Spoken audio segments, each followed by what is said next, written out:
السلام علیکم دوستو، ہم نبی صلی اللہ علیہ وسلم کی ولادت باسعادت اور حیات طیبہ کے 40 سال کو بیان کرنے کی سعادت حاصل کر رہے ہیں۔ دوستو، رسول اکرم صلی اللہ علیہ وسلم مکہ میں شعب بنی ہاشم کے اندر 9 ربیع الاول سن 1 عام الفیل یوم 2 شنبہ کو صبح کے وقت پیدا ہوئے۔ اس وقت نوشیروان کی تخت نشینی کا 40واں سال تھا اور 20 یا 22 اپریل 571 عیسوی کی تاریخ تھی۔ علامہ محمد سلمان صاحب سلمان منصور پوری اور محمود پاشا فلکی کی تحقیق یہی ہے۔ ابن سعد کی روایت ہے کہ رسول اللہ صلی اللہ علیہ وسلم کی والدہ نے فرمایا، جب آپ کی ولادت ہوئی تو میرے جسم سے ایک نور نکلا جس سے ملک شام کے محل روشن ہو گئے۔ امام احمد نے حضرت ارباز رضی اللہ عنہ بن ساریہ سے بھی تقریباً اسی مضمون کی ایک روایت نقل فرمائی ہے۔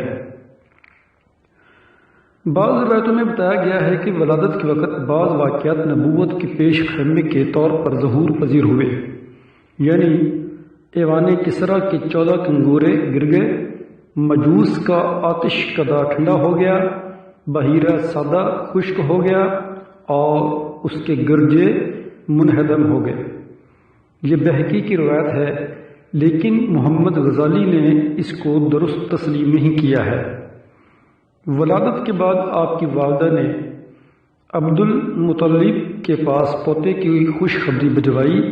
وہ شادہ و فرحاں تشریف لائے اور آپ کو خانہ کعبہ میں لے جا کر اللہ تعالیٰ سے دعا کی، اس کا شکر ادا کیا اور آپ کا نام محمد صلی اللہ علیہ وآلہ وسلم تجویز کیا۔ یہ نام عرب میں معروف نہ تھا۔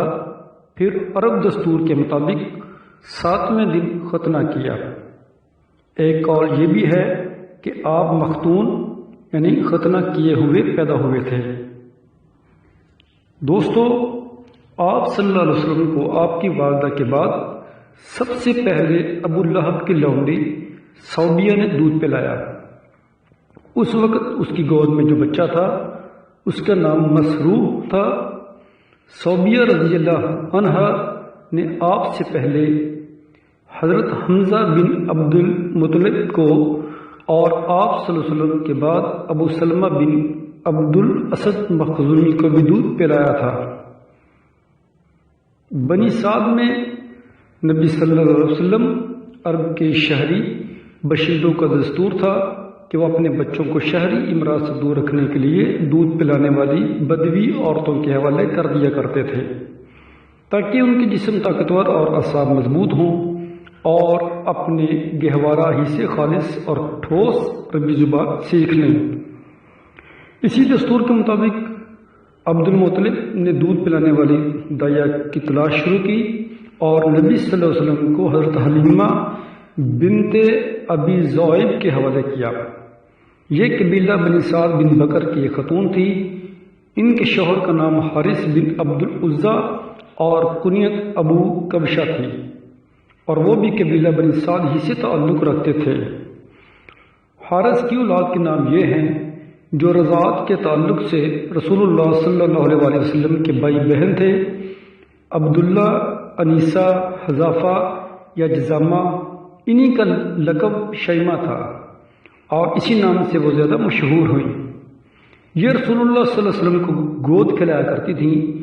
ان کے علاوہ ابو سفیان بن حارث بن عبد المطلب جو رسول اللہ صلی اللہ علیہ وسلم کے چچیرے بھائی تھے، وہ بھی حضرت حلیمہ رضی اللہ عنہا کے واسطے سے آپ کے رضائی بھائی تھے۔ آپ صلی اللہ علیہ وسلم کے چچا حضرت حمزہ رضی اللہ عنہ بن عبد المطلب بھی دودھ پلانے کے لیے بنو سعد کی ایک عورت کے حوالے کیے گئے تھے۔ اس عورت نے بھی ایک دن جب رسول اللہ صلی اللہ علیہ وسلم حضرت حلیمہ رضی اللہ عنہا کے پاس تھے، آپ کو دودھ پلا دیا۔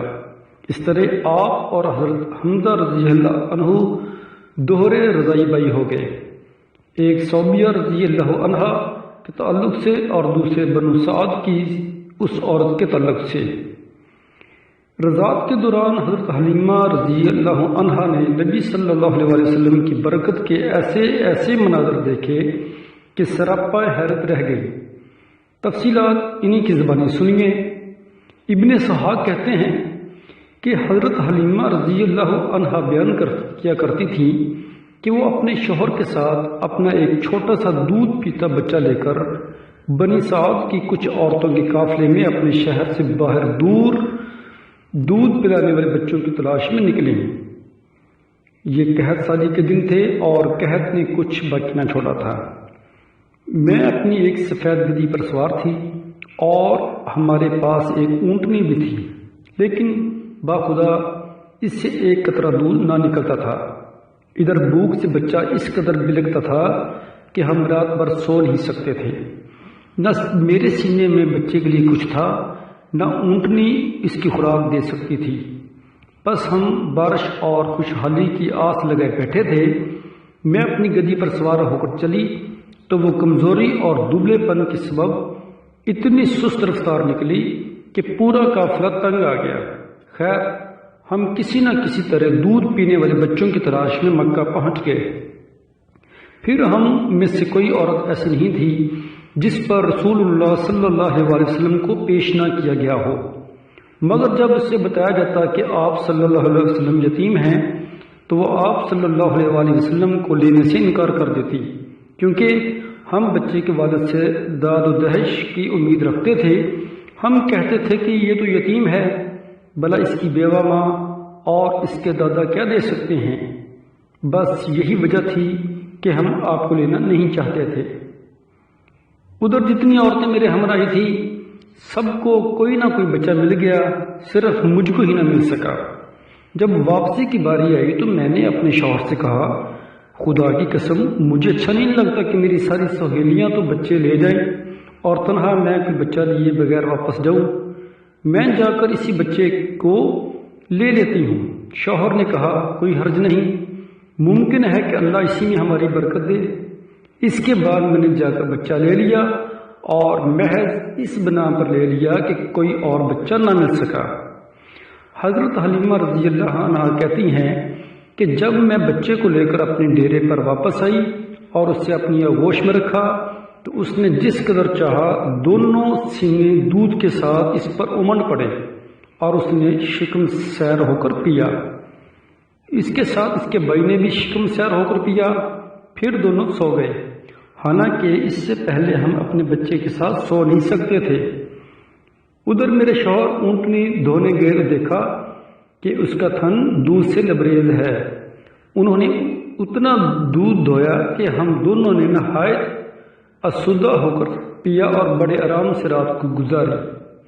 ان کا بیان ہے کہ صبح ہی تو میرے شوہر نے کہا، حلیمہ خدا کی قسم تم نے ایک بابرکت روح حاصل کی ہے۔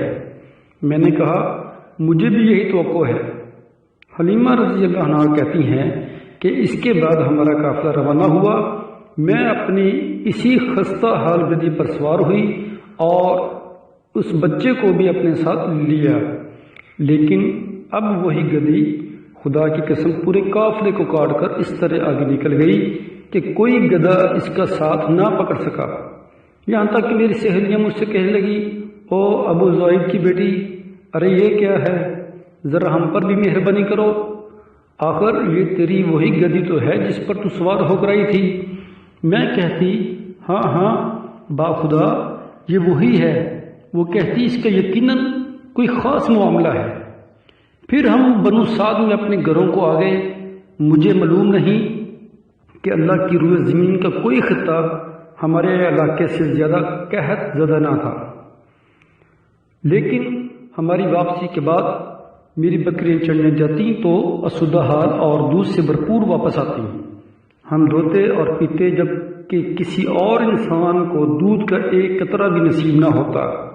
ان کے جانوروں کے تھنوں میں دودھ سرے سے ہی رہتا ہی نہ تھا، حتیٰ کہ ہماری قوم کے شہری اپنے چرواہوں سے کہتے کہ کم بختو جانور وہیں چرانے لے جایا کرو جہاں ابو زائب کی بیٹی کا چرواہا لے جاتا ہے، لیکن تب بھی ان کی بکریاں بھوکی واپس آتی، ان کے اندر ایک قطرہ دودھ نہ رہتا۔ جبکہ میری بکریاں آسودہ اور دودھ سے بھرپور پلٹتی ہیں۔ اس طرح ہم اللہ کی طرف سے مسلسل اضافے اور خیر کا مشاہدہ کرتے رہے، یہاں تک کہ اس بچے کے 2 سال پورے ہو گئے اور میں نے دودھ چھڑا دیا۔ یہ بچہ دوسرے بچوں کے مقابلے میں اس طرح بڑھ رہا تھا کہ 2 سال پورے ہوتے ہوتے وہ کڑا اور گٹریلا ہو چلا۔ اس کے بعد ہم اس بچے کو اس کی والدہ کے پاس لے گئے، لیکن ہم اس کی جو برکت دیکھتے آئے تھے اس کی وجہ سے ہم انتہائی خواہش تھی کہ وہ ہمارے پاس رہے۔ چنانچہ ہم نے اس کی ماں سے گفتگو کی۔ میں نے کہا کیوں نہ آپ اپنے بچے کو میرے پاس ہی رہنے دیں کہ ذرا مضبوط ہو جائے، کیونکہ مجھے اس کے متعلق مکہ کی وبا کا خطرہ ہے۔ غرض ہمارے مسلسل اصرار پر انہوں نے بچہ ہمیں واپس دے دیا۔